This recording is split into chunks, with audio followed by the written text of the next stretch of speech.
Good evening student. Zoology one shot video lecture series में पुनः आपका स्वागत है। और आज का जो हमारा लेक्चर का जो टॉपिक है वो है न्यूरल कंट्रोल एंड कोऑर्डिनेशन। जो हमारा टॉपिक है वो तंत्रिकीय समन्वय व नियंत्रण है। चलो अब हम चलते हैं यहाँ से।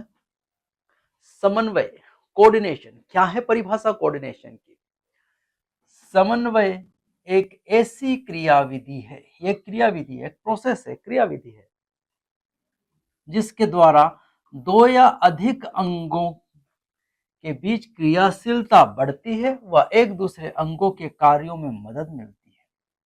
ये एक प्रकार की क्या है? क्रियाविधि, जिसमें एक अंग नहीं, दो या दो से अधिक अंगों के बीच में क्रियाशीलता बढ़ती है। एक अंग अकेला काम करेगा तो थोड़ी क्रियाशीलता कम हो जाएगी, दो मिलकर काम करेंगे तो क्रियाशीलता बढ़ जाएगी और कार्यों में एक दूसरे के कार्यों को संभालने में भी क्या मिलती है? सहायता, मदद मिलती है।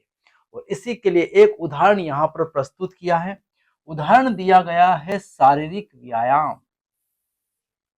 क्या है?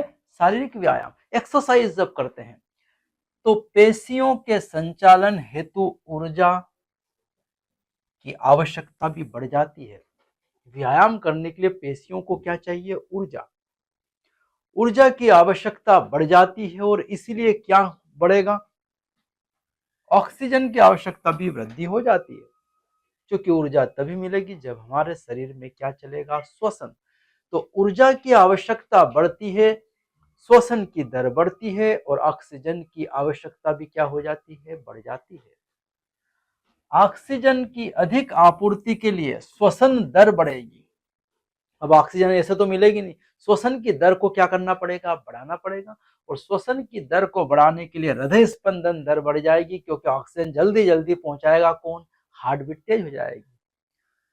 एवं रक्त वाहिनियों में रक्त प्रवाह की दर का बढ़ना भी स्वाभाविक है। रक्त प्रवाह भी बढ़ ही जाएगा स्वाभाविक, तभी जाकर ये सारा कार्य हो पाएगा। लेकिन जब शारीरिक व्यायाम बंद कर देते हैं तो तंत्रिकीय क्रियाएं फुफ्फुस, हृदय, रुधिर वाहिनियों, वृक्क व अन्य अंगों के कार्य सामान्य हो जाते हैं। ये सारी चीजें बढ़ाने के लिए, ऊर्जा बढ़ाने के लिए कौन कौन से अंग भाग ले रहे थे? फुफ्फुस, फेफड़ा श्वसन के लिए, हृदय रक्त परिसंचरण के लिए, रक्त वाहिनी, वृक्क फिल्ट्रेशन का काम कर रही थी। ये सारे अंग एक साथ सम्मिलित रूप से क्या कर रहे थे? कार्य कर रहे थे ऊर्जा को बढ़ाने के लिए। लेकिन जब ऊर्जा की आवश्यकता नहीं है, सामान्य स्थितियां है, व्यायाम नहीं कर रहे हैं, बैठे हैं शांति से, सब ये नॉर्मल हो जाएंगे, व्यवस्थित हो जाएंगे। और इसी पूरी प्रक्रिया को हमने क्या नाम दिया है? समन्वयता, कोऑर्डिनेशन। तो ये कोऑर्डिनेशन एक अंग नहीं, दो से अधिक अंगों के बीच कोऑर्डिनेशन की प्रक्रिया चलती है। अब यदि हम देखें यहाँ पर तो हमारे शरीर में तंत्रिका तंत्र एक और अंतःस्रावी तंत्र दो सम्मिलित रूप से अन्य अंगों की क्रियाओं में समन्वय करते हैं। ये जो समन्वय हमारे शरीर में चल रहा है, इसमें दो लोग मुख्य भूमिका निभा रहे हैं। पहला है तंत्रिका तंत्र और दूसरा है अंतःस्रावी तंत्र। उन्हें एकीकृत करते हैं जिससे सभी क्रियाएं एक साथ संचालित होती रहती है। तो हमारे जो विभिन्न अंग है, जैसे फेफड़ा हुआ, वृक्क किडनी हुई, हृदय हुआ, आमाशय हुई, आहारनाल हुई, इन सभी अंगों के बीच में तंत्रिका तंत्र और अंतःस्रावी तंत्र क्या करवाते हैं? समन्वय। और समन्वय स्थापित करके इनको क्या करते हैं? एकीकृत करते हैं कि ये सब एक साथ काम करे और सभी क्रियाएं एक साथ संचलित होती है। और इसी कारण सभी क्रियाएं एक साथ क्या होती है? संचलित। नहीं तो एक अंग अलग काम करने लग जाए और दूसरा अंग अलग काम करने लग जाए तो सारा तालमेल बिगड़ जाएगा। और इन दोनों तंत्रिका तंत्र और अंतःस्रावी तंत्र का काम ही तालमेल बिठाना है। तंत्रिकीय तंत्र ऐसे व्यवस्थित जाल तंत्र गठित करता है जो त्वरित समन्वय हेतु बिंदु दर बिंदु जुड़ा रहता है। तो ये तेजी से काम करता है। ऐसा नहीं कि पीन चुभोई और थोड़ी देर बाद हाथ हटाएंगे। पीन चुभोई नहीं कि हाथ हटाया नहीं, क्योंकि तंत्रिकीय तंत्र कैसा कार्य करता है? त्वरित काम करता है और बिंदु दर बिंदु जुड़ा रहता है, ऐसा नहीं कि एक ही जगह, बिंदु दर बिंदु पूरे शरीर में एक जाल की तरह क्या है, जुड़ा हुआ। लेकिन इसकी मदद करने के लिए एक और तंत्र सामने आता है, वो है अंतःस्रावी तंत्र।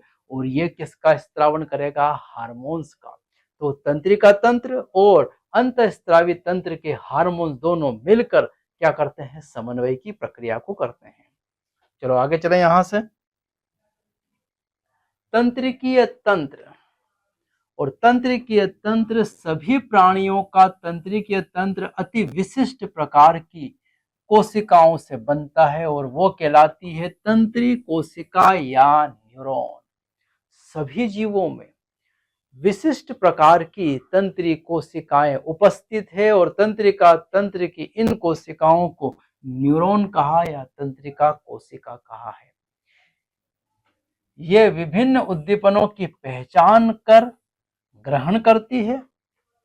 काम क्या क्या करेगी ये तंत्रिक कोशिका, न्यूरॉन, उद्दीपनों की पहचान करेगी। उद्दीपन मतलब पिन चुभ होना, तो पिन चुभाई है, इसकी क्या करेगी, पहचान।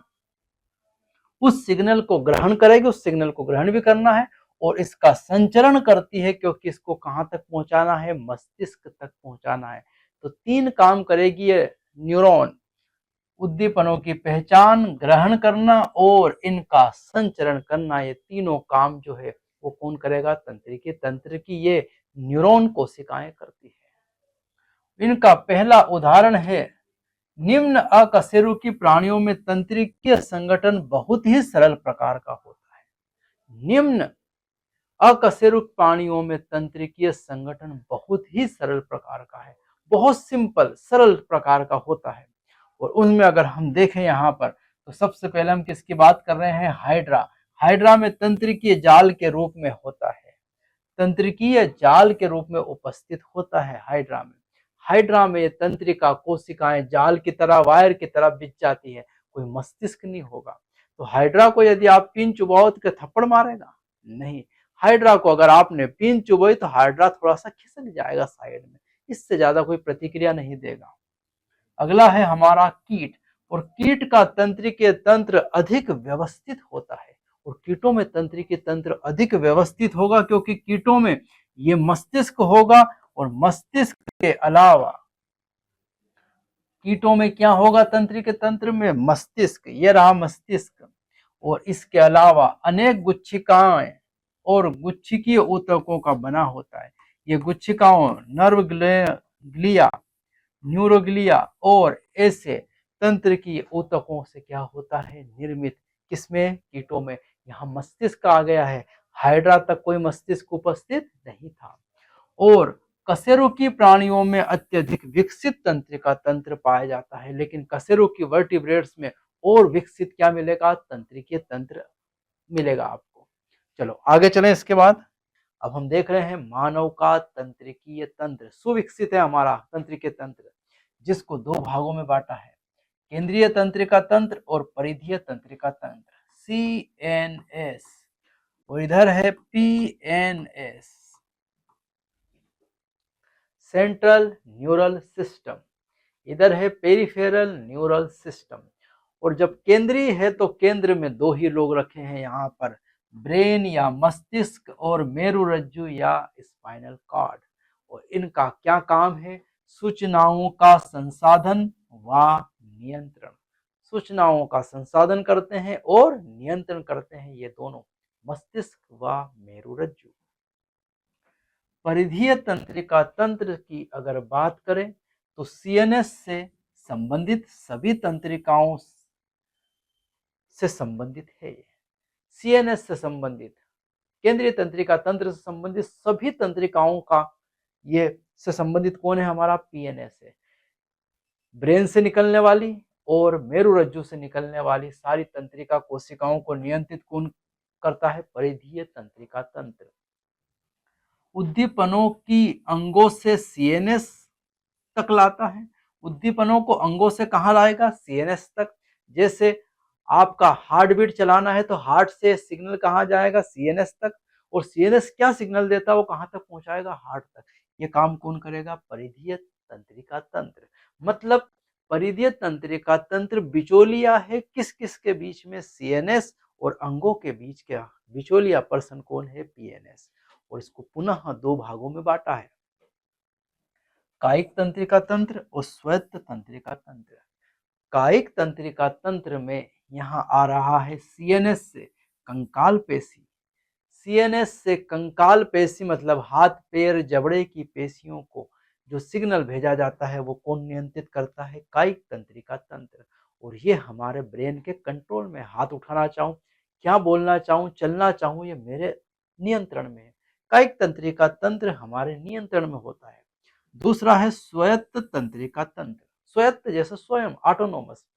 यहाँ ब्रेन का सीधा नियंत्रण नहीं होता। सीएनएस से कहा जाता है आंतरिक अंग व चिकनी पेशी। मैंने खाना खा लिया, अब मैं सोचूं कि इसका पाचन ना हो, मेरे सोचने से, मेरे करने से कुछ होने वाला नहीं है। खाना खा लिया तो भोजन का पाचन अपने आप हो जाएगा। क्यों? क्योंकि ये सिग्नल सीएनएस से कहाँ चला गया है, आंतरिक अंगों तक, कि खाना का पाचन करना है।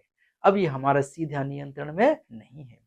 फिर इसमें भी दो आए हैं हमारे, अनुकंपी तंत्रिका तंत्र और परानुकंपी तंत्रिका तंत्र। ये ऐसे तंत्र हैं जो आकस्मिक होने वाली क्रियाओं को अपने आप नियंत्रित करते हैं। जैसे कोई व्यक्ति डर जाए तो डर के समय में जो भी आपके शरीर के अंदर परिवर्तन आएंगे वो कौन नियंत्रित करेगा, अनुकंपी तंत्रिका तंत्र।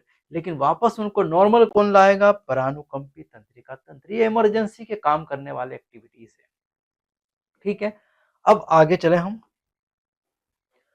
अंतरंग तंत्रिकीय तंत्र, ये एक स्वायत्त तंत्रिका तंत्र का क्या है, भाग।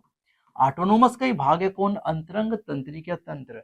इसमें शामिल है तंत्रिकाएं, न्यूरॉन्स, तंत्रिका तंतु, नर्व फाइबर्स, गुच्छिकाएं, गैंग्लिया और जालिकाएं शामिल किए गए हैं इसके अंदर, अंतरंग तंत्रिकीय तंत्र। और ये क्या करता है, सीएनएस से आवेग को कहां पहुंचाएगा, आंतरिक अंगों तक, और आंतरिक अंग से आवेग को कहां पहुंचाएगा, सीएनएस तक। सीएनएस सूचना आंतरिक अंगों को देगा और आंतरिक अंग सूचना किसको देंगे, सीएनएस को। और इस तरह ये अंतरंग तंत्रिकीय तंत्र का क्या होता है, निर्माण। अब तंत्रिका तंतु, नर्व फाइबर्स हमारे पास कितने प्रकार के हैं, दो। एक है अफरेंट और एक है इफरेंट।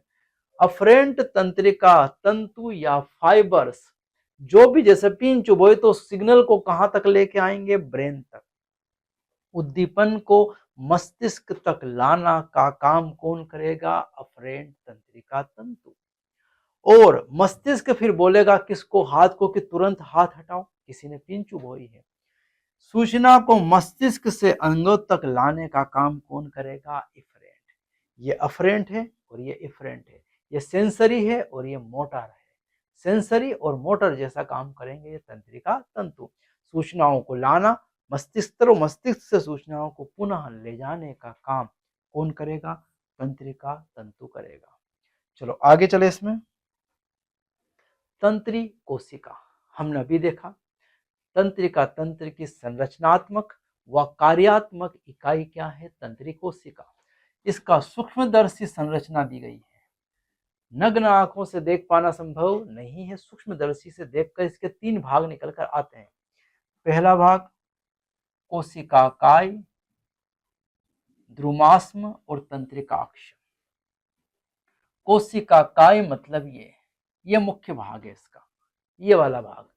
ये जो है, ये मुख्य भाग जो है वो कोशिका काय या सेल बॉडीज जिसको बोला गया है।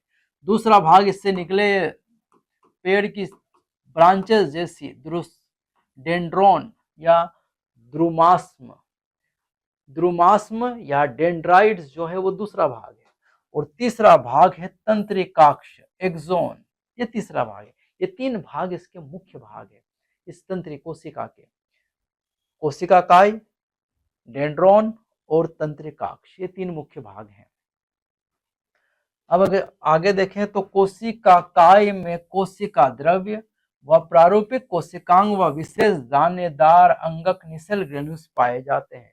यहाँ देखो, ये सेल का मुख्य भाग है जिसमें केंद्रक है, यहाँ पर कोशिका द्रव्य भरा हुआ और कुछ ग्रेन्यूल्स भी हैं जिन्हें कहा गया है निसल्स ग्रेन्यूल्स। ये क्या है, ये एंडोप्लाज्मिक रेटिकुलम है, अंतःप्रद्रव्य जालिका है। और ये केवल और केवल किस में मिलते हैं, कोशिका काय साइटोन में मिलेंगे। डेंड्राइड्स जो है, इन डेंड्राइड्स और साइटोन्स दोनों में मिलने वाले कौन है यहाँ पर, कहाँ मिलेंगे, कोशिकाकाय और डेंड्राइड्स दोनों में मिलने वाले कौन है, निसल्स ग्रेन्यूल्स। छोटे तंतु जो कोशिकाकाय से प्रवर्धित होकर लगातार विभाजित होते हैं, और ये छोटे तंतु यहाँ से निकल रहे हैं जिनको हमने क्या नाम दिया है, द्रुमास्म या डेंड्राइट्स, इनको क्या दे दिया है नाम। इनमें भी क्या पाए जाते हैं, निसल्स ग्रेन्यूल। ये जो डेंड्राइट्स है, ये तंतु उद्दीपनों को कोशिकाकाय की ओर भेजते हैं, और जो भी उद्दीपन जो है यहां से दिया मैंने उद्दीपन, इस उद्दीपन को किसकी तरफ लाएंगे, ये कोशिकाकाय साइटोन की तरफ लाएंगे, और साइटोन से ये सिग्नल जो है आगे बढ़ता जाता है किसमें, तंत्रिकाक्ष में। तो एक तंत्रिकाक्ष में एक तंत्रिकाक्ष निकलता है, एक तंत्रिका कोशिका में एक तंत्रिकाक्ष निकलता है। ये एक कोशिका जिसमें तंत्रिकाक्ष कितना निकलता है, एक, और ये कोशिकाकाय से सिग्नल को कहां ले जाता है, दूर ले जाता है। कोशिकाकाय की तरफ सिग्नल या उद्दीपन को कौन लाता है, डेंड्राइट्स, और इस कोशिकाकाय से सिग्नल को दूर कौन ले जाता है, तंत्रिकाक्ष। इससे सिग्नल को कहां ले जाएगा, दूर। और इस तंत्रिकाक्ष एक्सोन की अगर बात करें तो इसमें एक विशेष प्रकार की कोशिका है जिसको नाम दिया है स्वान कोशिका, और ये स्वान कोशिका इसके आसपास एक आवरण बनाती है जिसको कहा गया है माइलिन आवरण, और जहां पर यह माइलिन आवरण अनुपस्थित है उन पॉइंट्स को कहा गया है रेनवियर के नोड। क्या बोल दिया है, रेनवियर के नोड। ये तंत्रिकाक्ष जो एक्सोन है ये वैसे ही है जैसा वायर है हमारा, और वायर के ऊपर क्या लगा देते हैं, कवर, और वैसे ही कवर किसका लगा है यहाँ पर, माइलिन आवरण का। और इसके आखिरी में अगर हम देखें तो इस तंत्रिकाक्ष के एंड्स पर होते हैं तंत्रिकाक्ष सिरा, जहां पर क्या है, सिनेप्टिक वेसिकल्स पुटिकाएं, जिनके अंदर भरा होता है न्यूरोट्रांसमीटर। क्या भरा है, न्यूरोट्रांसमीटर। इसकी चर्चा हम थोड़ी आगे करेंगे। तो ये पूरी की पूरी संरचना किसकी है, तंत्री कोशिका की। चलो आगे चलें यदि हम, तो तंत्रिकाक्ष को दो प्रकार के होते हैं। ये जो हमारा तंत्रिकाक्ष है, ये जो है तंत्री कोशिका, ये कितने प्रकार की है, दो प्रकार की है यहाँ पर। पहला है आच्छदी। तंत्रिकाक्ष मतलब वही वाली बात है, यहाँ पर तंत्री कोशिकाएं दो प्रकार की है, तंत्रिकाक्ष दो प्रकार के, आच्छदी और आच्छदहीन। आच्छदी का मतलब है कि ये जो है इसके आसपास मिलेगी क्या, माइलिन शीट का आवरण होगा। कौन निर्मित करेगा, स्वान कोशिका। ये स्वान कोशिकाएं इसके आसपास क्या बना देगी, माइलिन का आवरण। तो आच्छदी तंत्रिका तंतु स्वान कोशिकाओं से ढके रहते हैं, स्वान कोशिकाओं से ढके हैं, जो तंत्रिकाक्ष के चारों ओर माइलिन आवरण बनाते हैं। ये माइलिन शीट का क्या बना दिया है, आवरण। और माइलिन आवरणों के बीच में रेनवियर के नोड कहते हैं, अंतराल पाए जाते, इन अंतरालों को ही रेनवियर के क्या कहा गया है, नोड। अभी बता दिया था मैंने। आच्छदी तंत्रिका तंतु मेरु और कपाल तंत्रिकाओं में पाए जाते हैं। मेरु मतलब स्पाइनल और कपाल मतलब क्रेनियल। स्पाइनल और क्रेनियल नर्व्स में पाए जाते हैं ये कौन से, आच्छदी माइलिनेटेड नर्व फाइबर्स। ये ध्यान रखना कहां कहां है, मेरुरज्जु स्पाइनल नर्व्स और क्रेनियल नर्व्स, ब्रेन से निकलने वाली, और कहां से निकलने वाली, स्पाइनल कॉर्ड से निकलने वाली जो तंत्रिकाएं हैं, जो न्यूरॉन्स है, उनमें पाया जाएगा आच्छदी माइलिन शीट का आवरण पाया जाएगा। अगला अगर देखें आच्छदहीन, अगला क्या है, आच्छदहीन। आच्छदहीन में अगर हम बात करें यहां,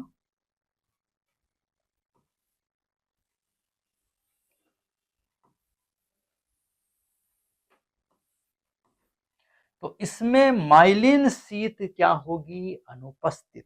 स्वान कोशिकाएं तो होंगी, यहाँ स्वान कोशिकाएं से तो ढका है ये, क्या उपस्थित है यहाँ, स्वान कोशिकाएं। आच्छदहीन तंत्रिका तंतु स्वान कोशिकाओं से घिरे रहते हैं, लेकिन एक्सोन के चारों ओर माइलिन आवरण नहीं बनाते। माइलिन आवरण नहीं बनाते, स्वान कोशिकाएं हैं, लेकिन आच्छादी में माइलिन आवरण निर्मित होता है और ये सामान्यतः कहाँ मिलेगा, स्वायत्त तथा कायिक तंत्रिका तंत्र में उपस्थित होगा। ये तो दोनों पीएनएस के भाग हैं। पीएनएस के दो भाग बताए थे, स्वायत्त और कायिक। तो स्वायत्त और कायिक तंत्रिका तंत्र में क्या है, आच्छदहीन। क्या है, आच्छदहीन। और आच्छदी किसमें मिलेगा, तो क्रेनियल और स्पाइनल नर्व्स में क्या मिलेगा, आच्छदी। चलो आगे चले इसमें यहां से। तो तंत्रिकाक्ष तथा ध्रुमास्म की संरचना के आधार पर न्यूरॉन को 3 समूहों में बांटा है। पहला है बहुध्रुवीय। पहला क्या है, तंत्रिका तंतु को किसमें बांटा है, 3 समूहों में बांटा है। ये देखो, बहुध्रुवीय का मतलब है यहां पर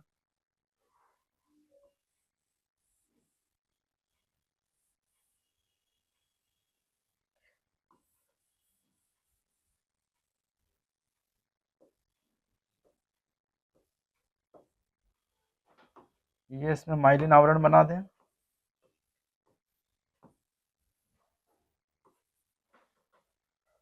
इसमें तंत्रिकाक्ष एक होगा संख्या में, और ये जो यहां पर आपको दिखाई दे रहे हैं डेंड्राइट्स, और डेंड्राइट्स की संख्या कई सारी होगी, और ऐसे को कहा जाता है बहुध्रुवीय। क्या बोला गया है, बहुध्रुवीय तंत्री कोशिका। और ये जो बहुध्रुवीय तंत्री कोशिका है, ये कहाँ मिलेगी आपको, प्रमस्तिष्क वलकुट, सेरेब्रम या सेरेब्रल,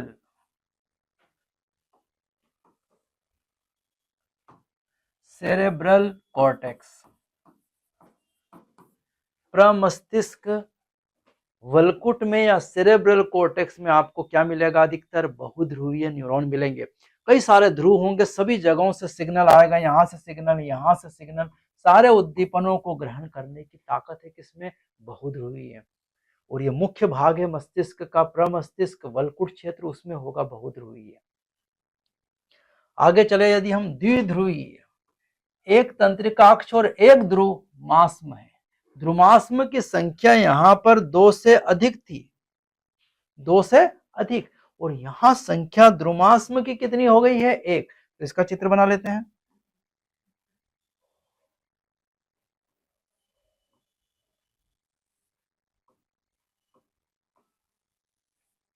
ये कुछ इस तरह से चलेगा यहां पर।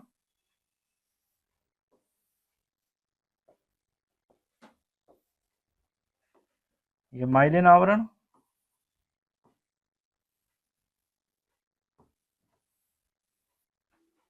ये ऐसा। यहाँ डेंड्राइट्स की ध्रुमास्म की संख्या कितनी है, 1, और एक्सोन कितना है, 1। और ऐसे को कहा जाता है द्विध्रुवीय, 2 ध्रुव, एक इधर और एक इधर, इसलिए इसको द्विध्रुवीय कहा गया है। और ये कहाँ मिलेगा, दृष्टि पटल या रेटिना में, आंखों की रेटिना में केवल क्या मिलता है, ध्रुव ध्रुवीय नर्व फाइबर्स हमारी कहाँ मिलेगी, आंखों की रेटिना में। यहाँ इमेज बनी रेटिना पर, और इस इमेज को सीधा कहाँ पहुंचा दिया जाएगा, मस्तिष्क के पास। तो ध्रुवीय जो न्यूरॉन है वो कहाँ मिलेगा, हमारी आंख की रेटिना पर। आगे चलें, अगला है एकल ध्रुवीय। एकल ध्रुवीय में फिर चलें यदि, तो कोशिकाक्ष के साथ केवल एक तंत्रिकाक्ष होगा, सामान्यतः भ्रूणी अवस्था में पाए जाते हैं। चलो इसका चित्र बना लेते हैं। यहाँ क्या गड़बड़ है, यहाँ गड़बड़ ये है कि ये इस तरह की संरचना है।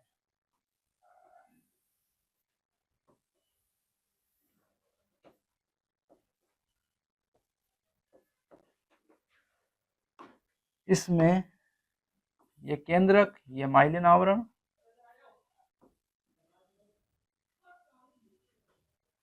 यहां अगर देखें हम तो डेंड्राइट्स अनुपस्थित है, केवल एक तंत्रिकाक्ष एक्सोन है, लेकिन डेंड्राइट्स अनुपस्थित है। कोशिका काय साइटोन तो होगा, लेकिन डेंड्राइट्स अनुपस्थित है।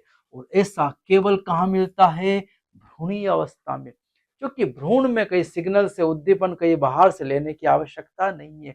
भ्रूण में सीधा सीधा माँ को सिग्नल दिया जाता है कि मुझे भूख लगी है, खाना दो, मुझे प्यास लगी है, पानी दो। इसलिए ये वन वे डायरेक्शन चलता है, केवल वन वे है, टू वे भी नहीं है। कैसा है, ये वन वे सिग्नल है यहाँ पर। इससे पहला ध्रुवी वाला टू वे सिग्नल था।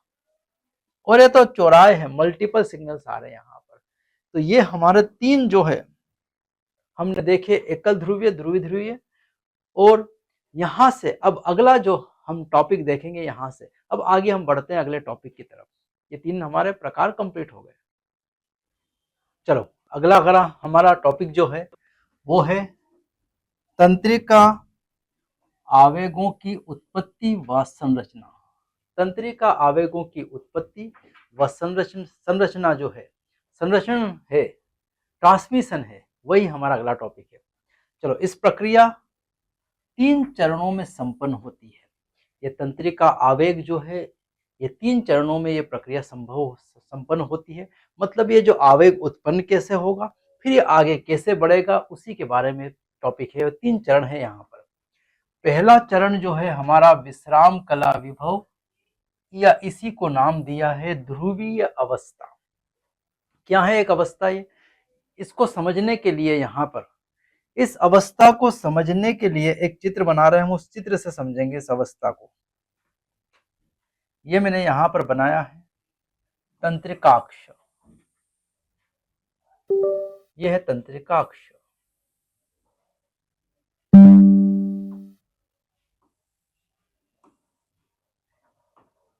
ये तंत्रिकाक्ष का मैंने यहाँ पर चित्र बनाया है, और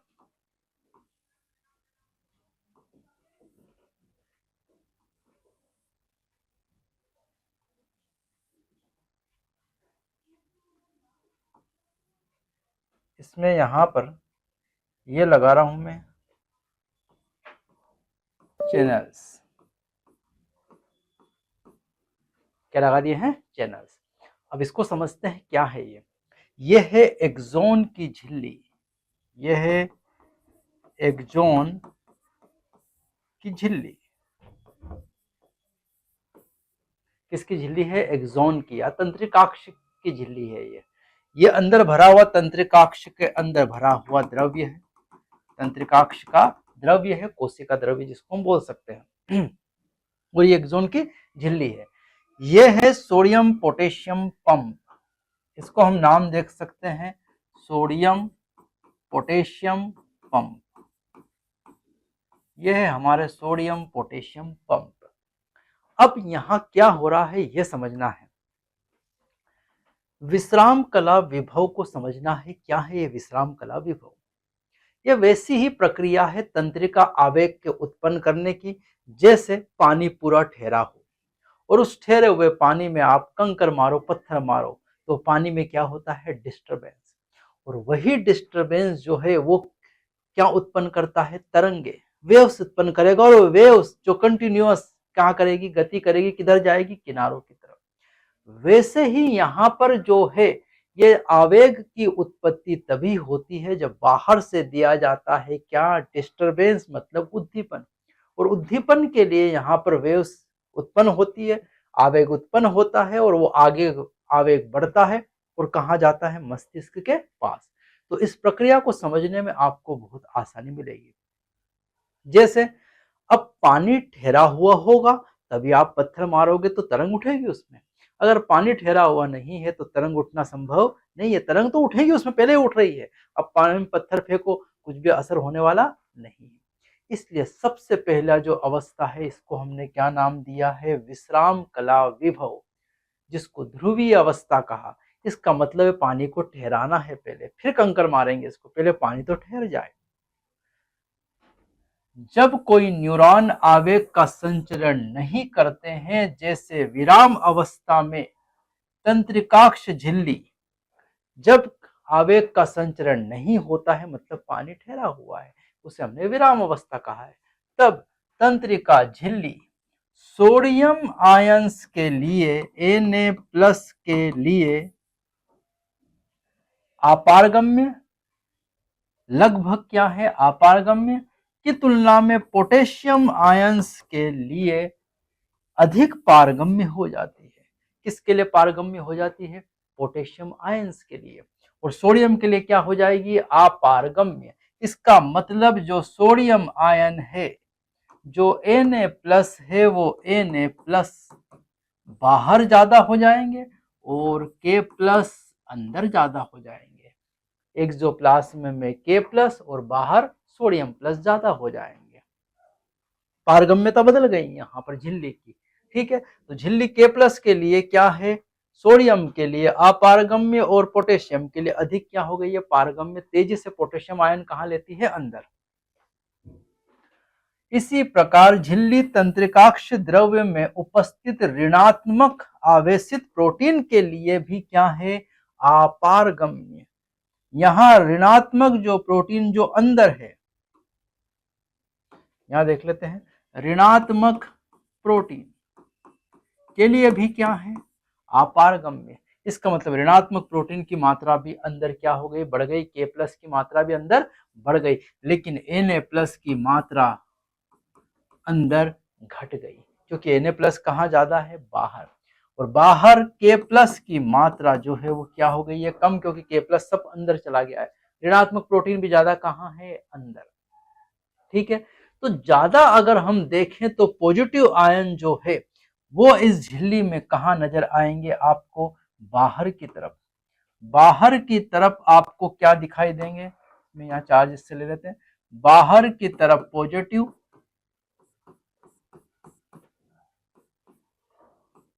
ये लगा दिया मैंने पॉजिटिव, और अंदर क्योंकि K प्लस ज्यादा है Na प्लस कम है और ऋणात्मक प्रोटीन है, तो अंदर चार्ज कौन सा आ जाएगा, नेगेटिव। अंदर नेगेटिव, बाहर है हमारा पॉजिटिव। और इस आयनिक को मेंटेन करने के लिए हमारे पास है सोडियम पोटेशियम पंप। और ये सोडियम पोटेशियम पंप क्या करते हैं, ये सोडियम पोटेशियम पंप ये करते हैं कि K प्लस को कहाँ भेजेंगे, 2K प्लस कहाँ आएगा, अंदर, और 3Na प्लस कहाँ फेंक देगा, बाहर। ये जो है सक्रिय है, ऊर्जा के खर्च पर सोडियम को बाहर फेंका जा रहा, पोटेशियम को अंदर। इससे प्लस आयन ज्यादा बाहर होगा और माइनस आयन ज्यादा अंदर हो जाएगा, और इसीलिए बाहर की तरफ पॉजिटिव और अंदर की तरफ नेगेटिव। और इस विभव को हमने नाम दिया है विश्राम कला विभव। ये एक क्या हो गया है, रेस्टिंग पोटेंशियल, क्योंकि जब भी पॉजिटिव और नेगेटिव आयन अलग अलग होते हैं उनके बीच में क्या स्थापित हो जाता है, एक पोटेंशियल ग्रेडियंट भी स्थापित हो जाता है। यहां देख लेते हैं, धीरे धीरे तंत्रिकाक्ष के द्रव्य में, वही जो हमने यहाँ लिख दिया है, K प्लस तथा ऋणात्मक आवेशित प्रोटीन की उच्च सांद्रता तथा सोडियम की निम्न सांद्रता होती है। देख लेते हैं, K प्लस और नेगेटिव प्रोटीन की सांद्रता उच्च और सोडियम की सांद्रता निम्न हो जाती है, वही लिखा है यहाँ पर। इसके विपरीत एक्सोन के बाहर स्थित द्रव्य में K प्लस की सांद्रता कम, सोडियम की सांद्रता अधिक हो जाती है। वही जो अभी अपन ने देखा, कुछ भी अलग नहीं है। इस भिन्नता के कारण सांद्रता प्रवणता बनती है। इसके कारण ही क्या बनती है, सांद्रता प्रवणता। और सांद्रता प्रवणता, झिल्ली पर पाई जाने वाली इस आयनिक प्रवणता को सोडियम पोटेशियम पंप से, सोडियम पोटेशियम पंप से सक्रिय स्थानांतरण द्वारा नियमित किया जाता है। इस पंप द्वारा प्रति चक्र 3 सोडियम बाहर और 2 पोटेशियम कोशिका में प्रवेश कराते हैं। अभी जो हमने देखा कि नियमन करने के लिए, सांद्रता प्रवणता को बरकरार रखने के लिए 3 सोडियम कहाँ आएंगे, बाहर, और 2 पोटेशियम कहाँ जाएंगे, अंदर। परिणाम स्वरूप तंत्रिकाक्ष झिल्ली की बाहरी सतह पर धन आवेशित जबकि आंतरिक सतह पर ऋण आवेशित हो जाती, इसलिए ध्रुवीय हो जाती है। इसलिए ध्रुवण हो जाता, बाहर पॉजिटिव अंदर नेगेटिव। ये देख लिया हमने, बाहर पॉजिटिव अंदर नेगेटिव, 3 के बाहर भेजे 2 के अंदर भेजे। सोडियम पोटेशियम पंप ने सक्रिय है, ऊर्जा के खर्च पर हो रहा है। चलो ये तो रेस्टिंग पोटेंशियल हो गया, पानी को ठहरा दिया। अब कंकर मारेंगे हम, किस पॉइंट पर कंकर मारेंगे हम, इस ए पॉइंट पर मारेंगे कंकर। यहाँ लगा है हमारा, ये है हमारा बी पॉइंट और ये लगा हमारा सी पॉइंट, ये है सी पॉइंट, ये A point, B point, C point, यहाँ ए पॉइंट, ये बी, और ये वाला पॉइंट क्या है, सी। चलो अब क्या करते हैं हम, जब किसी स्थान ए पर ध्रुवित झिल्ली पर आवेग दिया जाता है तो उस स्थान की झिल्ली सोडियम के लिए मुक्त पारगम्य हो जाती है। देखो यहाँ पर अगर ए स्थान पर आप देते हो उद्दीपन, ये वो जगह है जहां आपने कंकर या पत्थर फेंका है। किस जगह फेंका है? ए जगह पर। तो ए स्थान पर यदि आप कंकर या पत्थर फेंकते हो, आवेश देते हो, तो यहाँ की झिल्ली सोडियम के लिए क्या हो जाएगी? पारगम्य। और तेजी से सोडियम आयन कहाँ आएंगे? अंदर।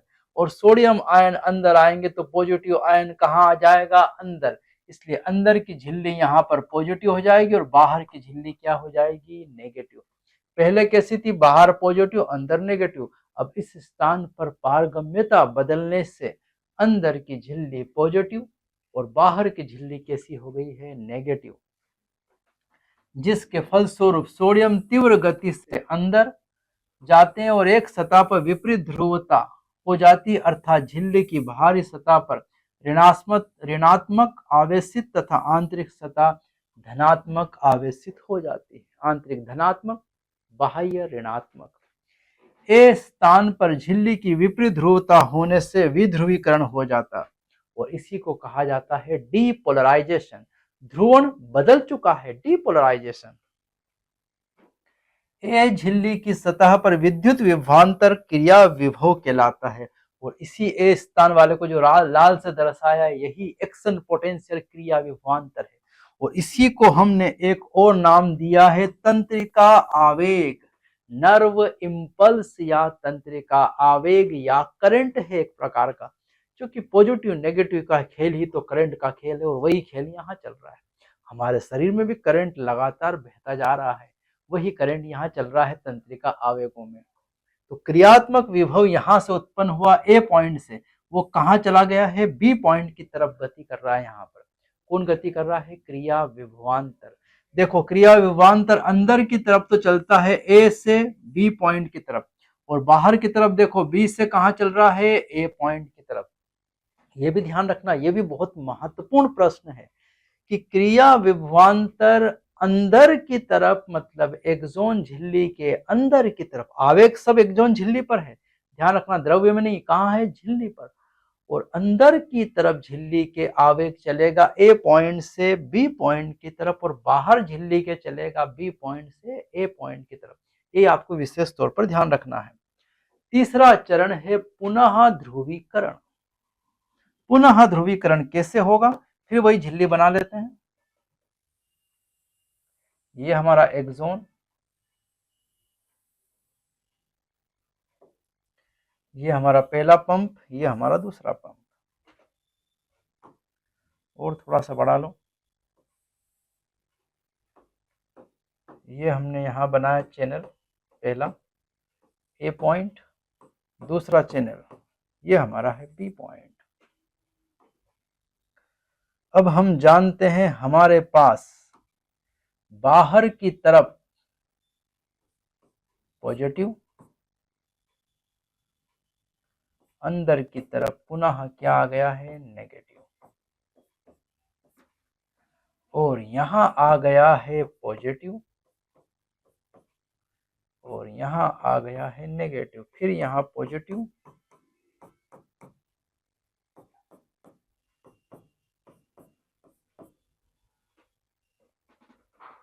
अब आपको कुछ समझ में आ ही गया होगा कि इस ए पॉइंट पर हुआ क्या है। ए पॉइंट पर ये जो है उद्दीपन द्वारा प्रेरित सोडियम के लिए बड़ी पारगम्यता क्षणिक होती है और उसके तुरंत पश्चात के प्लस के प्रति पारगम्यता बढ़ जाती है और कुछ क्षणों के भीतर के झिल्ली के बाहर की ओर परासित होता है। के प्लस आयन तेजी से कहां परासित होगा? बाहर की तरफ। पहले अंदर कौन आया? Na plus. अब बाहर किसको भेजा जा रहा है? के प्लस को। सोडियम के लिए अपारगम्य हो गया और पोटेशियम के लिए पारगम्य हो गया। के प्लस आयन बाहर आएगा तो बाहर पॉजिटिव चार्ज आ जाएगा, फिर से अंदर क्या आ जाएगा? Negative charge. और उद्दीपन के स्थान पर विश्राम विभव का पुनः संग्रह करता तथा तंतु आगे के उद्दीपनों के लिए एक बार फिर उत्तरदायी हो जाता है। फिर से वही स्थिति आ गई जो यहाँ थी, ये वाली स्थिति। और ये आवेग कहाँ बढ़ गया है, ये आवेग आगे बढ़ गया। ये आवेग कहाँ रुकेगा, ये तरंग कहाँ रुकेगी, ये मस्तिष्क के पास जाकर ही ये तरंग रुकने का या विश्राम करने का काम करेगी, जब तक रुकने वाली नहीं है। और ए बिंदु पुनः ध्रुवीकरण होकर नए, और वो पानी जहां गड्ढा हो गया था वापस वहां पानी भर गया है, तरंग आगे बढ़ गई है। अब आपस पत्थर फेंकोगे फिर वहां से तरंग उठ सकती है। अब यहाँ वापस से उद्दीपन दिया जा सकता है, तैयार है ये। इसी को पुनः ध्रुवीकरण कहा है। यहाँ पर ये 3 चरण थे जिसमें प्रक्रिया क्या हुई थी, संपन्न। अब देखते हैं हम, आवेगों का उत्पन्न तो हो गए, अब संचरण कैसे तंत्रिका झिल्ली, तंत्रिकाक्ष पर या तंत्रिका झिल्ली पर आगे बढ़ते हैं। तो ये 2 प्रकार से इनका संचरण होता है, एक है विद्युत सिनेप्स और दूसरा है रासायनिक सिनेप्स। हम पहले रासायनिक सिनेप्स पढ़ेंगे, उसके बाद विद्युत सिनेप्स की तरफ चलेंगे, क्योंकि इसको समझने के बाद उसको समझना आसान है। पहले हम देख रहे हैं रासायनिक सिनेप्स पर पूर्व एवं पश्च सिनेप्टिक न्यूरॉन्स की झिल्लियां द्रव से भरे अवकाश द्वारा पृथक होती है, जिसे सिनेप्टिक दरार कहते हैं। एक बात तो तय है कि जब भी आवेग का संचरण होगा तंत्रिकाक्ष या एक्सोन पे, तो सीधा सीधा हो जाएगा। कहां से, सेल बॉडी से एक्सोन की तरफ। लेकिन न्यूरॉन्स इतना बड़ा नहीं है नर्व कोशिका की सीधी मस्तिष्क के पास पहुंच जाए। हाथ में पिन चुभ हुई, इस सिग्नल को लेकर कहां जाना है, मस्तिष्क के पास। और इतनी बड़ी तंत्रिका कोशिका नहीं है जो सीधी यहां से सिग्नल को ब्रेन तक लेकर चली जाए। तो फिर क्या व्यवस्था की है, इसके लिए दूसरी व्यवस्था हमने यहाँ की है कि 2 न्यूरॉन को, 2 वायर को आपस में जोड़ दिया है, और उन जोड़ने की प्रक्रिया को ही क्या कहा गया है, सिनेप्सिस। लेकिन यहाँ सिनेप्सिस कैसा है, रासायनिक सिनेप्सिस। ये रसायन द्वारा 2 न्यूरॉन जुड़े हुए हैं, एक न्यूरॉन का एक्सोन टर्मिनल और दूसरे न्यूरॉन का डेंड्राइट्स, एक का आखिरी सिरा और एक का प्रथम सिरा, दोनों आपस में जुड़ रहे हैं। तो यहां पर देखें तो एक न्यूरॉन का, ये तंत्रिकाक्ष का तंत्रिकाक्ष सिरा है, एक्सोन टर्मिनल है, और इसकी झिल्ली को कहा जाता है पूर्व सिनेप्टिक झिल्ली। ये इसकी झिल्ली को क्या नाम दिया है, पूर्व सिनेप्टिक झिल्ली। ये दूसरे न्यूरॉन की ये जो है पश्च सिनेप्टिक झिल्ली, ये दूसरे न्यूरॉन का डेंड्राइट्स है, जिसको क्या बोला है, पश्च सिनेप्टिक झिल्ली। और इस पर लगे होते हैं रिसेप्टर या ग्राही, यही पहचानते हैं न्यूरोट्रांसमीटर को। कौन पहचानेंगे, ये पश्य या ग्राही जो है, ये रिसेप्टर जो है, यही पहचानेंगे सिग्नल को। जैसे एंटीना होता सिग्नल पहचानता किस फ्रीक्वेंसी का आ रहा है, वैसे ही ये ग्राही जो है ये न्यूरोट्रांसमीटर के सिग्नल को पहचानते हैं। यहाँ पर पश्च झिल्ली और अग्र झिल्ली, इन दोनों झिल्लियों के बीच में ये जो खाली जगह है, इसी को कहा जाता है सिनेप्टिक, यहाँ पर क्या नाम दिया है, सिनेप्टिक दरार, सिनेप्टिक क्लेफ्ट या सिनेप्टिक दरार। तो ये जो दरार है 3 भागों से मिलकर ये सिनेप्सिस बना हुआ है। 3 में पहला कौन सा है हमारा, पूर्व सिनेप्टिक झिल्ली, दूसरा यहाँ पर सिनेप्टिक दरार, और तीसरा यहाँ पर पश्च सिनेप्टिक झिल्ली। और इस तंत्रिकाक्ष सिरे में भरी हुई है सिनेप्टिक आश्रित सिनेप्टिक पुटिकाएं, और इन पुटिकाओं के अंदर भरा हुआ है तंत्रिका संचारी न्यूरोट्रांसमीटर एसिटाइल कोलिन, डोपामाइन, ऐसे भरे हैं न्यूरोट्रांसमीटर। ये जैसे ही ये दोनों पास पास आता, सिग्नल आगे बढ़ता है, ये पुटिकाएं झिल्ली के पास आएगी और फट जाएगी, और सारा द्रव कहाँ बिखेर देगी, सिनेप्टिक दरार में। ये जो सिनेप्टिक दरार है, ये सिनेप्टिक दरार के माध्यम से ही करंट क्या होगा, आगे फ्लो होगा। हम जानते हैं करंट को फ्लो होने के लिए क्या चाहिए, माध्यम। जैसे साउंड को के लिए क्या चाहिए, माध्यम। करंट के लिए क्या चाहिए, माध्यम। लाइट के लिए माध्यम की आवश्यकता नहीं है। करंट वायर के बगैर फ्लो नहीं होता, माध्यम के बगैर नहीं होता, इसलिए यहाँ माध्यम किसने दिया है, न्यूरोट्रांसमीटर ने, खाली जगह में। अब ये करंट इधर से आया, न्यूरोट्रांसमीटर को से गया, और फिर उसको ग्राही या रिसेप्टर ने कैच किया कि ये किस प्रकार का सिग्नल आया है। समझो यहाँ पर सिनेप्सिस द्वारा आवेगों के संचरण में न्यूरोट्रांसमीटर कहलाने वाले रासायनिक सम्मिलित होते हैं, यही न्यूरोट्रांसमीटर। तंत्रिकाक्ष के छोर पर स्थित सिनेप्टिक पुटिकाएं तंत्रिका संचारी अणुओं से भरी होती है। ये पुटिकाएं भरी होती है न्यूरोट्रांसमीटर से। जब तक आवेग तंत्रिकाक्ष के छोर तक पहुंचता है, सिनेप्टिक पुटिकाओं की गति झिल्ली की ओर उत्तेजित करता है और जहां से प्लाज्मा झिल्ली के साथ जुड़कर तंत्रिका संचारी अणुओं को सिनेप्टिक दरार में मुक्त कर देता है। यह मुक्त कर दिया, आवेग यहीं आया है, यह आवेग आया यहाँ पर और ये सिनेप्टिक पुटिकाएं दरार में भरना शुरू कर देती है न्यूरोट्रांसमीटर को, माध्यम को। मुक्त किए गए तंत्रिका संचारी अणु पश्च सिनेप्टिक झिल्ली पर स्थित विशिष्ट ग्राहियों से जुड़ जाते हैं। वही विशिष्ट ग्राही रिसेप्टर से जुड़ जाते हैं। जुड़ाव के फलस्वरूप आयन चैनल खुल जाते हैं और आयंस के चैनल खुलेंगे जो कि सिग्नल को लेके जाएंगे। उससे आयनों के आवागमन से पश्च सिनेप्टिक झिल्ली पर नया विभव उत्पन्न हो जाता है। जो पुराना विभव आया है वो किस में ट्रांसफर हो जाएगा? नया विभव में। उत्पन्न हुआ नया विभव उत्तेजक या अवरोधक हो सकता है, या तो उत्तेजना पैदा करे या अवरोध। किसी काम को करना है या किसी काम को रोकना है, किसी भी प्रकार का हो सकता है।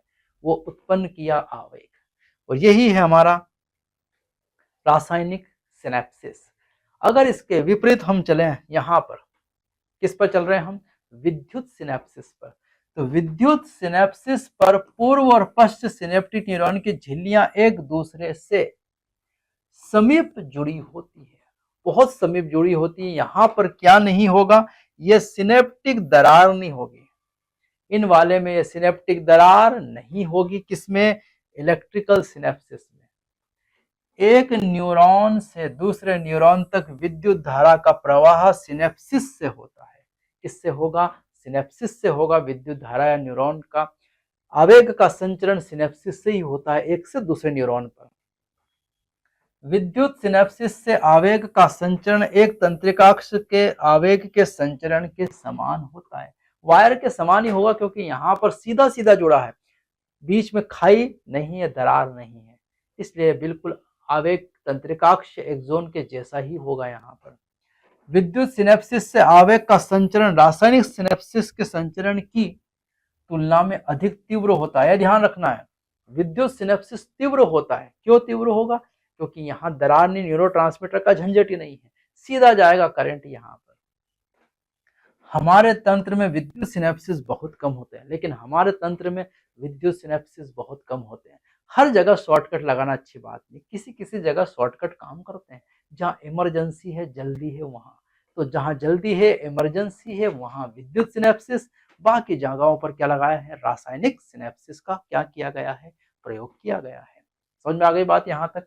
अब अगला जो हमारा टॉपिक है इसके बाद में, वो अगला टॉपिक है हमारा केंद्रीय तंत्रिका तंत्र, सेंट्रल न्यूरल सिस्टम।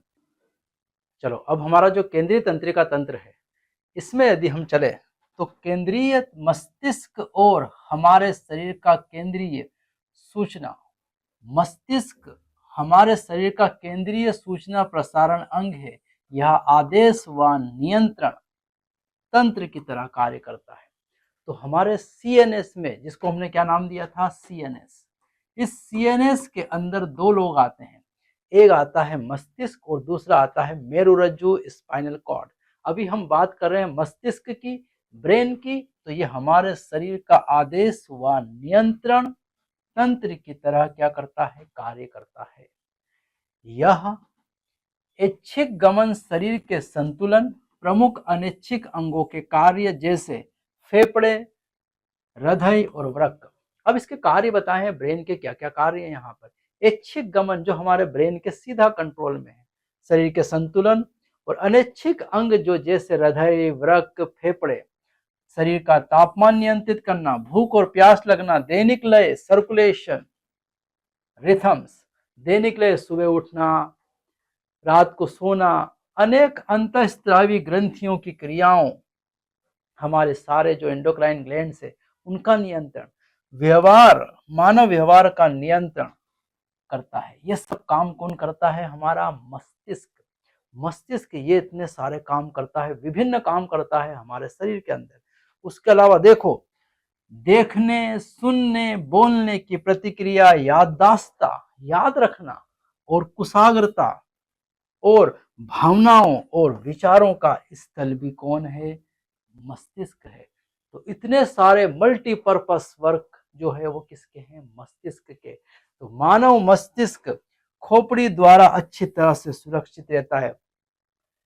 जैसे हमारे देश के प्रधानमंत्री को Z+ सिक्योरिटी है, देश में सबसे मुख्य व्यक्ति प्रधानमंत्री और उनकी सिक्योरिटी सबसे ज्यादा महत्वपूर्ण है, वैसे ही हमारे शरीर का जो प्रधानमंत्री है वो कौन है? मस्तिष्क। इसलिए खोपड़ी द्वारा अच्छी तरह से क्या रहता है? सुरक्षित। आगे बात करें तो खोपड़ी के भीतर सुरक्षा देने के लिए कपालीय मेनिंजेस से मस्तिष्क घिरा रहता है, जिसमें बाहर की परत ड्यूरामेटर, बहुत पतली मध्य परत एरेक्नोइड और आंतरिक परत पायामेटर है। हमारे पास 3 परतें हैं। अभी यह बना देता हूं तीनों परतों को। सबसे बाहर की परत जो है वो बाहर की परत हमारी है, इसे क्या नाम दिया हमने? ड्यूरामेटर, पहली परत।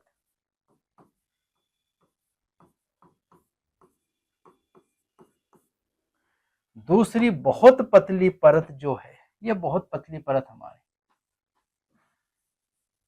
इसको हमने नाम दिया है एरेक्नोइड।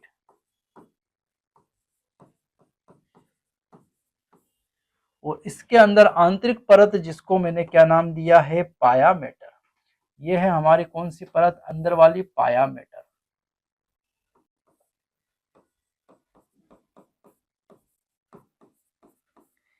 ये तीनों परत को ही क्या कहा है हमने? कपालीय मेनिंजेस कहा है। पतली परत एरेक्नोइड, बाहर की तरफ कौन सी है? ड्यूरामेटर, और अंदर की तरफ पायामेटर। और ये जो ऊपर लगी है ये हमारी खोपड़ी, यहाँ जो लगी है ये क्या है हमारी? ये है खोपड़ी, स्कल, खोपड़ी। खोपड़ी के अंदर देखें तो ड्यूरामेटर, फिर एरेक्नोइड, फिर पायामेटर। और पायामेटर के अंदर अब हम चलेंगे किसकी तरफ? ब्रेन की तरफ। और ब्रेन को अगर हम देखें यहाँ पर तो ये इस तरह के क्षेत्र बनाता है। ये वाला जो क्षेत्र है इसको हम कहते हैं, 2 क्षेत्र हैं यहाँ पर ब्रेन के, एक बाहर की तरफ जिसको हम कहते हैं ग्रे मैटर, दूसरा मैटर, और दूसरा है सफेद मैटर। और दोनों को मिलाकर क्या कहा जाता है? मस्तिष्क। इस तरह से ध्यान रखना, बाहर की तरफ यहाँ क्या है? ग्रे मैटर, और अंदर की तरफ क्या है? सफेद मैटर, और दोनों मिलकर क्या बनाते हैं? मस्तिष्क। ये तीनों मिलकर क्या बना रहे हैं? कपालीय मेनिंजेस, और ऊपर क्या लगी है? खोपड़ी। तो ये जो मस्तिष्क है ये इतनी सारी परतों से क्या है? घिरा हुआ, प्रोटेक्टेड है हमारा। खोपड़ी, उसके अंदर कपालीय मेनिंजेस, ड्यूरामेटर, पाया अरेक्नोइड और पायामेटर। ये है DAP, ड्यूरामेटर, अरेक्नोइड, पायामेटर। याद रखने की शॉर्ट ट्रिक है। ये बाहर से अंदर की तरफ जा रहे हैं हम, ड्यूरामेटर। DAP खाद भी होता है हमारा, वैसे यहाँ पर DAP, ड्यूरामेटर, अरेक्नोइड और पायामेटर, ये 3 परत है यहाँ पर। चलो अंदर अब और चलें इसके बाद हम। तो जो मस्तिष्क है, 3 मुख्य भाग होते हैं मस्तिष्क के, अग्र मस्तिष्क, मस्तिष्क मस्तिष्क और पश्च मस्तिष्क। अग्र मस्तिष्क जो है उसी में 3 और भागों में बांटा है, सेरिब्रम, थैलेमस और हाइपोथैलेमस। अग्र मस्तिष्क के कुल कितने भाग हैं? 3। पहला भाग सेरेब्रम, दूसरा भाग थैलेमस और तीसरा भाग हाइपोथैलेमस। एक एक करके इन तीनों भागों को समझने वाले हैं यहाँ पर। यह रहा हमारा पूरा मस्तिष्क। इस पूरे के पूरे मस्तिष्क में अगर हम देखें, ये पूरा है, ये पूरा का पूरा मस्तिष्क क्या कहला रहा है? अग्र मस्तिष्क। देखो यहाँ तक ये पूरे भाग तक, ये वाला पूरा भाग हमारा कहाँ आ रहा है? अग्र मस्तिष्क। और अग्र मस्तिष्क में पहला भाग क्या है? सेरिब्रम। सेरिब्रम प्रमस्तिष्क कहा जाता है हिंदी में, मानव मस्तिष्क का सबसे बड़ा भाग।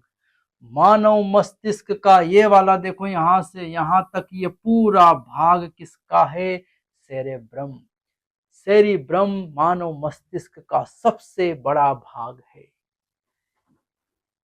एक गहरी लंबवत विदार प्रमस्तिष्क दो भागों में दाएं और बाएं प्रमस्तिष्क गोलार्ध में विभक्त करती है।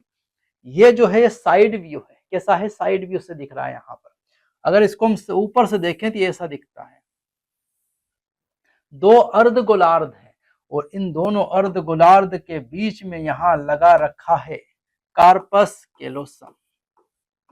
दोनों अर्ध तंत्रिका तंतुओं की पट्टी कार्पस कैलोसम द्वारा जुड़े होते हैं। ये रहा पट्टी जिसको हमने नाम दिया है कार्पस कैलोसम। ये कार्पस कैलोसम दोनों को क्या करती है, आपस में जोड़ देती है, दोनों अर्ध गोलार्ध को। आगे बात करें यहाँ पर तो प्रमस्तिष्क गोलार्ध एक बाहरी भाग प्रमस्तिष्क वलकुट कहलाता है। इस प्रमस्तिष्क जो सेरेब्रम है उसमें बाहर का भाग प्रमस्तिष्क वलकुट, बाहर मतलब वलकुट, अंदर मतलब मेडुला होता है, हम जानते हैं दो भाग होते हैं। तो वलकुट मतलब सेरेब्रल कोर्टेक्स कहलाता है, बाहर वाला, जो निश्चित गर्तों में बदल जाती है। गर्तों में बदल जाती है मतलब यहाँ अलग अलग इस तरह की परतें बन जाती है, विभिन्न परतें बन जाती है। प्रमस्तिष्क वलकुट को इसके दूसरा रंग के कारण दूसरा द्रव्य कहा जाता है। इसको कहा जाता है ग्रे मैटर। क्या नाम दिया है, ग्रे मैटर। प्रमस्तिष्क वलकुट के इस भाग को क्या नाम दिया है, ग्रे मैटर। क्यों कहा ग्रे मैटर, क्योंकि यहाँ तंत्रिका कोशिका काय सांद्रित हो जाती है। तंत्रिका कोशिका मतलब साइटोन सांद्रित होकर इसको क्या प्रदान करते हैं, धूसर रंग या ग्रे मैटर इसको क्या करते हैं, प्रदान करते हैं। तो धूसर रंग या ग्रे मैटर कौन देता है, यहाँ पर कोशिका काय। कोशिका काय साइटोन है। ये हमारी तंत्रिका कोशिका, ये तंत्रिका कोशिका, और इस तंत्रिका कोशिका का ये वाला भाग जो है इसी को हमने कहा था कोशिका काय, साइटोन। और ये वाला एक्सोन जो है, तो ये साइटोन वाला भाग क्या रंग प्रदान कर रहा है, इसको दूसरा ग्रे मैटर दे रहा है। प्रमस्तिष्क वलकुट में प्रेरक क्षेत्र, संवेदी भाग और बड़े भाग होते हैं। प्रेरक क्षेत्र सेंसरी होते हैं, मोटर भाग होते हैं, संवेदी भाग है यहाँ पर, और ये बड़े भाग होते हैं जो स्पष्टता है, ना तो प्रेरक और ना ही संवेदी, दोनों नहीं होते हैं। कुछ तो संवेदनाओं को ग्रहण करते हैं, कुछ भाग यहाँ से सूचनाओं को प्रदान करते हैं, देते हैं, और कुछ ऐसे भाग हैं जो हमारे ब्रेन के बड़े भाग होते हैं। कैसे भाग हैं, बड़े भाग, जो ना तो संवेदी होते और ना ही क्या होते हैं, प्रेरक। सेंसरी और मोटर दोनों नहीं होते, तो फिर क्या होते हैं, ये काम करते हैं स्टोरेज का। हमारे ब्रेन में कई सारी सूचनाओं का क्या है, भंडारण। और वो भंडारण बड़े भाग कौन से करते हैं, यही जिन्हें हम कहते हैं सहभागी क्षेत्र, एसोसिएटेड एरिया, सहभागी क्षेत्र, तथा जटिल क्रियाएं जैसे अंतर संवेदी सहभागिता, स्मरण, जो भी मेमोरी है वो सब यहीं रखी हुई है सहभागी क्षेत्र में। और संपर्क सूत्र आदि के लिए क्या होते हैं, उत्तरदायी। ये संपर्क स्थापित करते हैं। ये अंतर संवेदी सहभागिता बताते हैं कि आपको क्या काम करना है। ये किससे आप जानोगे कि आपको अब क्या काम करना है, ये जानोगे उससे जो आपके पास पहले से सूचना रखी हुई है। कैसे नहाना है, कोई आप रोज सीखते हो क्या, नहीं, वो सूचना पहले से रखी हुई ब्रेन में, उसको वापस स्मरण के जरिए कहाँ लाना है, काम में लाना है। तो संपर्क सूत्र स्थापित करते हैं ये एरिया, सहभागी क्षेत्र एरिया, क्योंकि इनके पास सबसे बड़ी शक्ति क्या है, स्मरण शक्ति। और स्मरण शक्ति खजाना जो है स्मृति का, वो सब यहाँ रखा हुआ है सहभागी क्षेत्र में। संवेदी भी नहीं है और प्रेरक भी नहीं है, सेंसरी भी नहीं और मोटर भी नहीं है। पथ के रेशे माइलिन आच्छद से अवतरित रहते हैं जो कि प्रमस्तिष्क गोलार्ध का आंतरिक भाग बनाते हैं। तो प्रमस्तिष्क गोलार्ध का वलकुट का जो बाहर वाला भाग है वलकुट में है, वो जो ग्रे मैटर है, लेकिन प्रमस्तिष्क गोलार्ध का आंतरिक भाग जो है वो कौन बनाते हैं, ये ऊपरी भाग, बाहर का भाग इनने बनाया, और आंतरिक भाग ये माइलिन शीत वाला आवरण एक्सोन बनाएगा। और माइलिन शीत के कारण इस परत सफेद अपारदर्शी रूप प्रदान करते हैं जिससे श्वेत द्रव कहते हैं, व्हाइट मैटर कहा। ये जो है ग्रे, ये माइलिन शीत जो है ये कैसा रंग देती है, सफेद रंग, इसलिए इसको सफेद मैटर कहा। इसीलिए मैंने ये जो चित्र बनाया है यहाँ पर, और थोड़ा अंदर चले, यहाँ ग्रे मैटर बाहर की तरफ और अंदर की तरफ सफेद मैटर, क्योंकि बाहर है वल्कुट कॉर्टेक्स और अंदर वाले में माइलिन शीथ है। और अगर न्यूरॉन को देखें तो ये ऐसे लगे हुए हैं।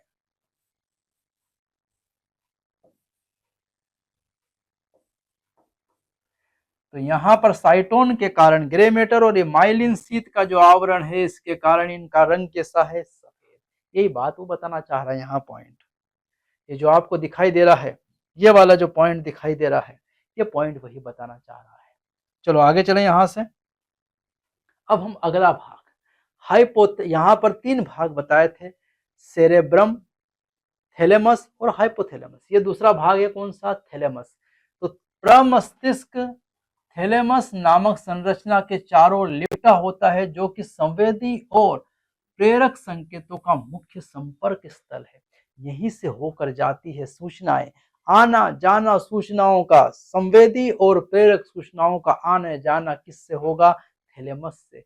ये किससे लिपटा हुआ है, प्रमस्तिष्क से। चलो इसको चित्र में देख लेते हैं, चित्र में कैसे लिपटा हुआ। देखो यहाँ पर ये रहा थैलेमस, ये रहा थैलेमस वाला पार्ट, जो कि इस वाले भाग से, प्रमस्तिष्क से पूरा लिपटा हुआ है थैलेमस भाग। और इसी के नीचे वाला ये वाला भाग जो है, ये क्या कहलाता है, हाइपोथैलेमस, जो अगला भाग है। इस हाइपोथैलेमस से ग्रंथि जुड़ी हुई ये वाली, जिसको हम कहते हैं पीयूष ग्रंथि। ये पीयूष ग्रंथि किससे जुड़ी हुई है, हाइपोथैलेमस से। चलो आगे चलो हम यहाँ पर। थैलेमस के बाद में तीसरा भाग जो हमारा है वो क्या है, हाइपोथैलेमस। थैलेमस के आधार पर मस्तिष्क का दूसरा मुख्य भाग हाइपोथैलेमस स्थित है। किसके आधार पर, तो ये थैलेमस के कहाँ है, आधार पर। हाइपोथैलेमस में कई केंद्र होते हैं, जैसे शरीर के तापमान को नियंत्रित करना, खाने पीने का नियंत्रण करना, भूख लगना, ये सब कहाँ से लगती है, हाइपोथैलेमस से। प्यास लगती कहाँ से, हाइपोथैलेमस से। शरीर का तापमान 37 डिग्री सेल्सियस होता है, किसके द्वारा, हाइपोथैलेमस। साथ ही साथ तंत्रिका स्त्रावी कोशिकाएं भी होती, जो हाइपोथैलेमिक हार्मोन्स का करती है स्त्रावण, और ये पीयूष ग्रंथि को करता है हाइपोथैलेमस नियंत्रित। इसको हम अगले चैप्टर में न्यूरल कंट्रोल और कोऑर्डिनेशन में और डिटेल से स्टडी करेंगे। अगला है इसी का, ब्रेन का, हमारे अग्र मस्तिष्क का ही सबसे आखिरी भाग जो हम बोल रहे हैं वो क्या है, लिम्बिक तंत्र। प्रमस्तिष्क गोलार्ध, सेरेब्रल हेमिस्फीयर का आंतरिक भाग, अंदरूनी अंगों जैसे, ये ब्रेन के और अंदर के अंग है, जैसे एमिगडाला और हिप्पोकैम्पस। ये दो और भाग है, ये आंतरिक ब्रेन के भाग है, एमिगडाला और हिप्पोकैम्पस। साथ ही साथ प्रमस्तिष्क गोलार्ध का आंतरिक भाग, ये सब मिलजुल कर एक जटिल संरचना का निर्माण करते हैं, जिसे कहा है लिम्बिक तंत्र। इस जटिल संरचना को क्या कह दिया है, लिम्बिक तंत्र। और यह हाइपोथैलेमस के साथ मिलकर लैंगिक व्यवहार, मनोभावनाओं की अभिव्यक्ति, जैसे उत्तेजना, खुशी, गुस्सा, भय, ये सब लिम्बिक तंत्र के नियंत्रण में और हाइपोथैलेमस के। लैंगिक व्यवहार, लैंगिक व्यवहार भी, नर के लैंगिक व्यवहार और मादा के लैंगिक व्यवहार, शुक्राणु अंडाणु का निर्माण, ये सब लिम्बिक तंत्र नियंत्रित करता है। मनोभावनाओं की को भी, मन की जो भावनाएं हैं, उन भावनाओं को, प्रेम, गुस्सा, भय, ये सब भावनाएं यहीं से उठती है लिम्बिक तंत्र से। और अभिव्यक्ति में इनका सबकी अभिव्यक्ति होती है, खुशी होना, गुस्सा आना, भय, उत्तेजना आदि का ये क्या करता है, नियंत्रण। ये नियंत्रण कौन करेगा, लिम्बिक तंत्र। तो ये हमारा अग्र मस्तिष्क हुआ। अब इसके बाद हम अगला टॉपिक देखने वाले हैं, वो क्या है, मध्य मस्तिष्क। अगला जो भाग है हमारा वो है मस्तिष्क का मध्य मस्तिष्क। हमने मस्तिष्क को 3 भागों में बांटा था, अग्र मस्तिष्क, मध्य मस्तिष्क और पश्चिम मस्तिष्क। अब यहाँ जो हम देखने वाले हैं वो क्या है, मध्य मस्तिष्क। मध्य मस्तिष्क अग्र मस्तिष्क के थैलेमस, हाइपोथैलेमस तथा पश्चिम मस्तिष्क के पोन्स के बीच में क्या है, स्थित। दो के बीच में है ये। किस किस के, अग्र मस्तिष्क का कौन सा भाग, थैलेमस हाइपोथैलेमस, और पश्चिम मस्तिष्क का कौन सा भाग, पोन्स वेरला। इन दोनों के मध्य में ये जो है, ये वाला कौन सा मस्तिष्क है, मध्य मस्तिष्क। दो के बीच वाला है ये। एक नाल प्रमस्तिष्क तरल नलिका सेरेब्रल एक्वेडक्ट मध्य मस्तिष्क से गुजरती है और इस मध्य मस्तिष्क से होकर एक नली गुजरती है, एक ऐसी नली गुजरती है यहाँ मध्य मस्तिष्क से होकर, और इस नली के अंदर एक द्रव्य बहता है जिसको हम नाम देते हैं सेरेब्रोस्पाइनल फ्लूइड। क्या नाम दिया है? Cerebrospinal fluid. एक द्रव्य इस नली के द्वारा बहता रहता है ताकि मस्तिष्क के अंदर आवागमन बना रहे, O2 पहुंचती रहे, CO2 मुक्त होती रहे। तो यहाँ पर एक द्रव्य के लिए एक नली रखी है जिसे क्या नाम दिया है? Cerebral aqueduct. ये बहुत बार पूछा गया प्रश्न है, सेरेब्रल एक्वाडक्ट कहाँ से गुजरती है? मध्य मस्तिष्क से होकर गुजरती है। मध्य मस्तिष्क का ऊपरी भाग 4 लोबनुमा उभारों का बना होता है। इस मध्य मस्तिष्क का ऊपरी भाग ऐसे लोब होते हैं 4, ऐसे 4 क्या है? लोब। ऐसे 4 क्या उभार है? लोब है इसका ऊपरी भाग। और इन लोब का काम, इन लोबों को एक नाम दिया है, विशेष नाम दिया है कार्पोरा क्वाड्रिजेमिना। क्या नाम दिया है? कार्पोरा क्वाड्रिजेमिना इन्हें नाम दिया है। और इनका विशेष काम है देखना। क्या काम है? देखना। देखने में ये मदद करते हैं। Corpora quadrigemina. कितने उभार हैं? 4। किसका भाग है? मध्य मस्तिष्क का ऊपरी भाग है ये। मध्य मस्तिष्क तथा पश्चिम मस्तिष्क। मस्तिष्क स्तंभ का क्या करते हैं? निर्माण। तो स्तंभ मस्तिष्क का निर्माण के लिए मैं आगे और बताऊंगा आपको कि कौन स्तंभ या ब्रेन स्टेम का निर्माण करते हैं। स्तंभ का मतलब है तना, और तना पर ही तो पूरा पेड़ टिका हुआ है। तो ये मस्तिष्क का तने जैसा काम करने वाले हैं। आगे देखेंगे इनको अपन। अब हम चलते हैं, अगला और आखिरी भाग है मस्तिष्क का, वो है पश्चिम मस्तिष्क। और इस पश्चिम मस्तिष्क में 3 भाग रखे गए हैं। पहला पोन्स, दूसरा अनुमस्तिष्क सेरेबेलम, और तीसरा है हमारे पास मध्यांश या मेडुला। पश्चिम मस्तिष्क में पुनः कितने भाग हैं? 3, पोन्स, अनुमस्तिष्क और मेडुला। अगर यहाँ देखें हम चित्र में भी एक बार फिर से मैंने यहाँ चित्र दिखाया वही, ये जो है हमारा यहाँ पर ये कार्पस कैलोजम वाला भाग है, और ये जो एक नली जा रही है यहाँ से, ये गुजर रही है, ये नली को हमने क्या नाम दिया है? इस नली को हमने नाम दिया है प्रमस्तिष्क तरल नलिका। क्या बोला है? सेरेब्रल एक्वाडक्ट जो बोला था मैंने, वो एक सेरेब्रल एक्वाडक्ट यहाँ से गुजरी है, ये मध्य मस्तिष्क होती हुई ऐसे गुजर रही है नली। यहाँ अब पश्चिम मस्तिष्क के 3 भाग, ये रहा पहला भाग पोन्स वेरुलाई, दूसरा भाग सेरेबेलम अनुमस्तिष्क, और तीसरा भाग मेडुला ओब्लांगेटा। ये 3 भाग किसके हैं? ये तीनों भाग पश्चिम मस्तिष्क के हैं। चलो, पश्चिम मस्तिष्क का सबसे पहला भाग कौन है? पोन्स। और इस पोन्स भाग में रेशेनुमा पथ है। किसका बना हुआ है? रेशेनुमा पथ का कौन बना हुआ है? पोन्स वेरुलाई, जो कि मस्तिष्क के विभिन्न भागों को आपस में जोड़ता है। मस्तिष्क के विभिन्न भागों को आपस में कनेक्ट करने का काम, चौराहा जैसा काम कौन करता है? पोन्स वेरुलाई। और इसका एक काम और हमको नहीं भूलना है, श्वसन के दौरान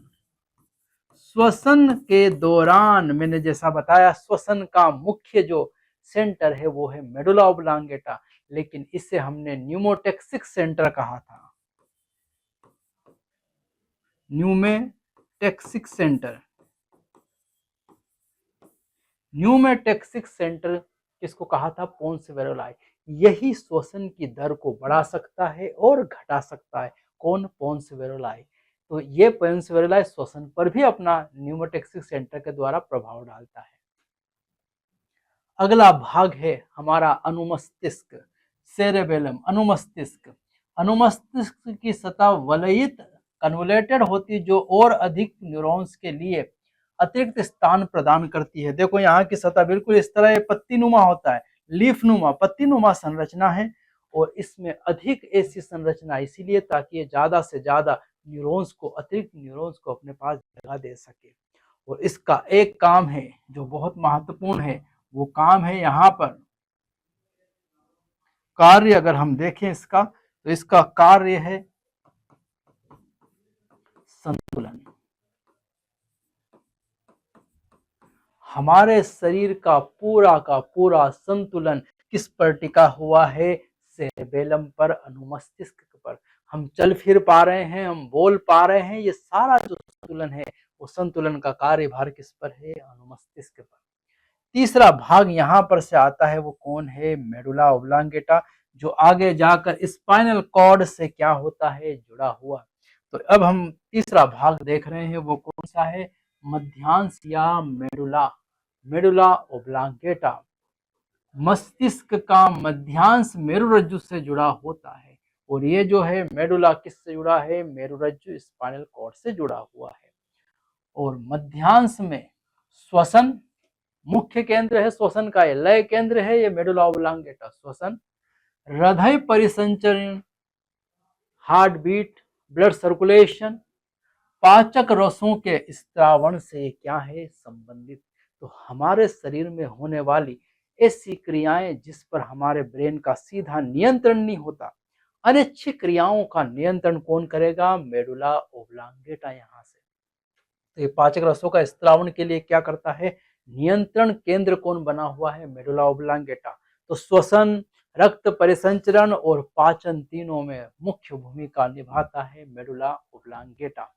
और अगर हम बात करें यहाँ से, तो ये हमारा मध्य मस्तिष्क, ये हमारा पोन्स वेरुलाई और ये हमारा मेडुला ओब्लांगेटा, ये तीनों मिलकर बनाते हैं ब्रेन स्टेम, मस्तिष्क स्तंभ।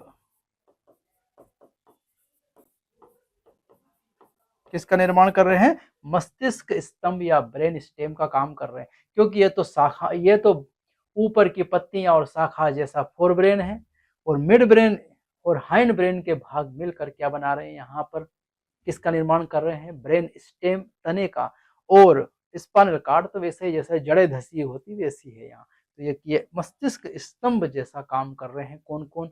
मिड ब्रेन, हाइंड ब्रेन, ये मिड ब्रेन और हाइंड ब्रेन का पोन्स वेरुलाई और मेडुला ओब्लांगेटा। सेरेबेलम अलग है, ये नहीं है, ये भाग बनाते हैं स्तंभ का निर्माण। तो ये हमने मस्तिष्क को कंप्लीट कर लिया है, मतलब ये हमारा neural control and coordination chapter complete हो चुका है। अगले चैप्टर के साथ फिर हम मिलेंगे। Thank you.